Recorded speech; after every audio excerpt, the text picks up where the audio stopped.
L'économie bleue, un nouveau concept. Commençons par définir son champ d'application. L'Afrique baigne d'un vaste réseau de lacs, de rivières et d'étendues marines riches en ressources naturelles.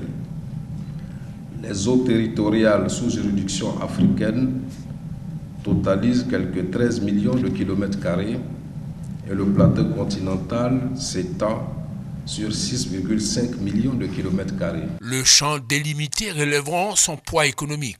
On estime que l'économie bleue contribue de l'ordre de 30 000 milliards aux activités socio-économiques, en tout cas de la planète. On va donner un exemple qui est beaucoup plus terre à terre, c'est au niveau des États-Unis. Le produit national brut des États-Unis, c'est 17 000 milliards.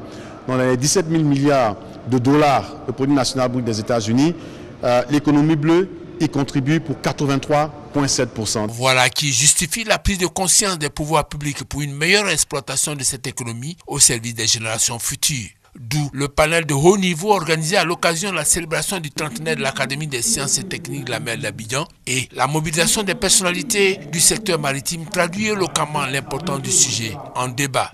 Conscient de la nécessité de protéger l'économie bleue, pour mieux tirer parti de ses potentialités, l'État ivoirien a adopté depuis le mois de novembre 2014 la stratégie nationale de l'action de l'État en mer en vue d'améliorer la gouvernance et les opérations nécessaires en matière de sécurité et de sûreté maritime.